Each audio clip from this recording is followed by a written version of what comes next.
was the evening of August 31st, 1886, in Charleston, South Carolina.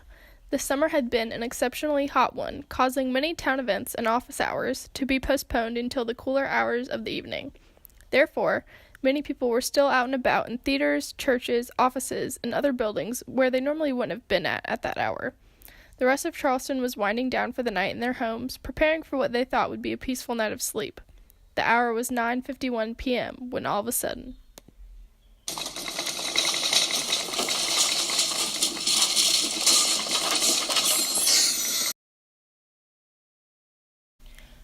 people rushed out of buildings and their homes in varying states of dress, since many were prepared for bed, and panic ensued. Clouds of smoke and dust and crumbling debris filled the streets after the minute-long rumbling. The earthquake, estimated to have been at least a magnitude 7 event with an epicenter near Summerville, South Carolina, was the most powerful and destructive in recorded history to strike in the southeastern United States. While its most powerful effects were local, it is said to have been felt all the way in Boston. Approximately 60 to 100 people died during the earthquake, and many more were injured.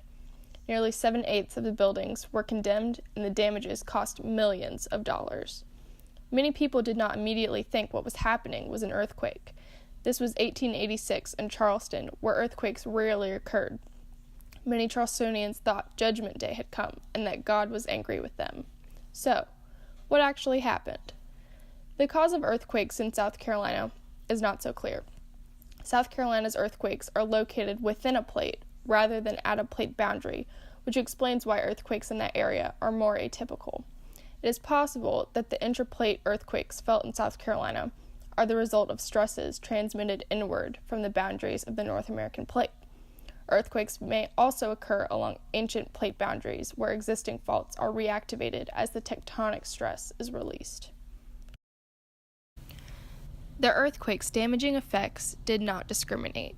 Its powerful shaking crumbled through the upper-class homes of the wealthy and through the shacks of the poor.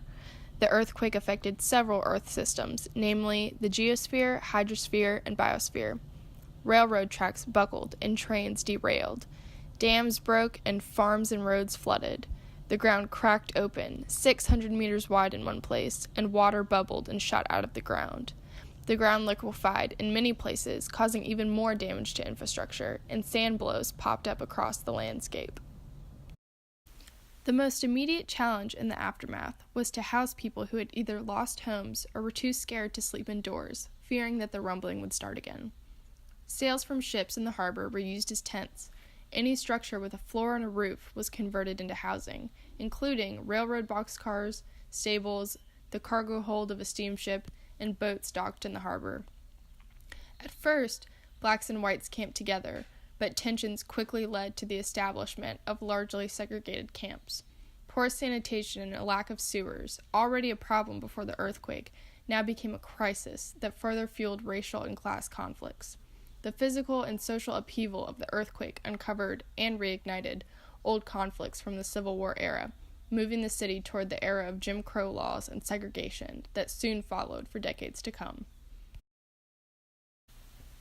Research studying sand blows preserved in sediments along the coastal plain suggests the occurrence of 7 large prehistoric earthquakes, 4 of which occurred in the last 2,000 years.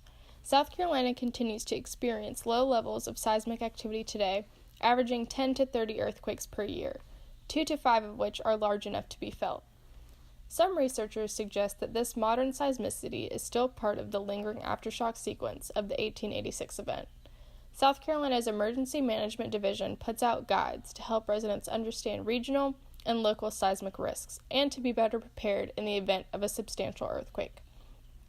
Homes in Charleston today can be seen with iron bolts on the sides of houses, which many assume is decorative. The iron rods were in fact inserted into buildings to give them structural support, a practice that was already being used to strengthen homes against hurricanes, but now double as protection against earthquakes.